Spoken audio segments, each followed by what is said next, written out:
La Bible nous dit que l'exercice corporel est utile à peu de choses, mais que la piété, l'attachement à Dieu est utile à tout.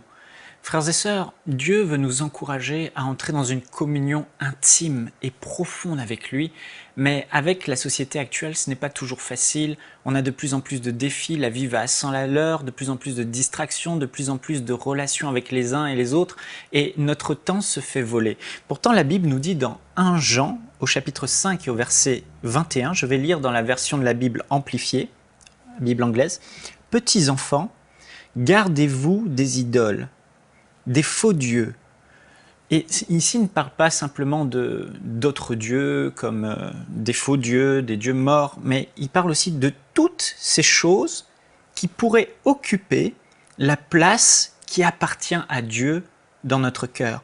Tout ce qui remplace Dieu, qui pourrait prendre la première place dans notre vie. Et aujourd'hui, j'aimerais vous poser cette question. Quelle est votre communion pendant la journée, votre relation intime avec votre Père Céleste, avec votre Dieu, avec votre Créateur? Et comment est-ce que dans la journée, vous vous souvenez des moments d'intimité que vous avez eus avec Dieu? Ou est-ce que effectivement d'autres choses ont pris la place de Dieu dans votre cœur, comme nous dit l'apôtre Jean dans cet épître? Et le titre du message que j'aimerais vous transmettre aujourd'hui, c'est « Quand notre téléphone portable prend la place de Dieu dans notre vie ». Vous savez, aujourd'hui, on voit de plus en plus, surtout les jeunes, la nouvelle génération, et ça va toucher les générations à venir, bien sûr. On les voit là le soir dans le lit, ils sont là. Et avant, les gens lisaient un livre ou avant de s'endormir, ils entonnaient un cantique à Dieu. « Seigneur, je t'aime, Seigneur, je t'adore ». Ils priaient, ils lisaient la Bible. Et maintenant, de plus en plus de gens sont dans leur lit, même les couples, l'un à gauche, l'un à droite, avec leur téléphone portable, en train de scroller leur mur Facebook, avec leur téléphone portable, en train de texter à un ami. Et ce n'était pas le cas avant. Avant, les gens n'avaient pas dans leur poche, dans leur téléphone, toutes leurs relations, qui pouvaient les appeler à n'importe quel moment de la journée, qui pouvaient les déranger à n'importe quel moment. Vous réalisez qu'à tout moment de la journée, n'importe qui peut vous appeler votre ami, vous pouvez appeler votre ami, et cela vole votre temps précieux.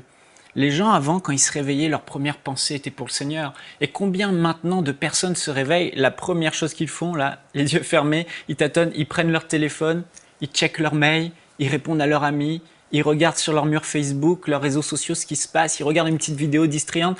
Et en fait, ce téléphone est en train de voler des précieux temps d'intimité qu'on avait avec Dieu et que de plus en plus les gens perdent à cause justement de cette technologie, de tous ces divertissements qui se trouvent dans le téléphone.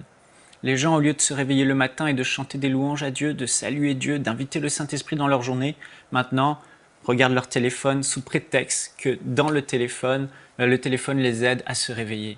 Ou encore, vous allez dans une salle d'attente d'un endroit, avant, on passait du temps, on avait notre petit Nouveau Testament, on lisait le Nouveau Testament, on prenait la Bible, on la lisait, on pensait à Dieu, on parlait à Dieu, et là maintenant le réflexe c'est je prends mon téléphone et je parle avec des amis, etc. etc. On va au drive, au service au volant, au McDo, et pendant qu'on attend notre commande, avant le réflexe c'était de parler à Dieu, et maintenant le réflexe c'est le téléphone. Le téléphone prend de plus en plus de place. Et frères et sœurs, j'aimerais vous encourager aujourd'hui à remettre votre communion avec Dieu en priorité et de mettre de côté ce téléphone qui prend tellement de place dans nos vies aujourd'hui. Et aujourd'hui, plus que jamais, nous avons besoin d'appliquer ce que la Bible appelle le jeûne. Non pas le jeûne de nourriture, mais le jeûne de ce téléphone. Le jeûne est de le mettre de côté. Quand vous avez un temps, plutôt que de prendre le téléphone, mettez-le de côté. Le soir, avant de vous coucher, mettez le téléphone de côté et passez du temps avec Dieu.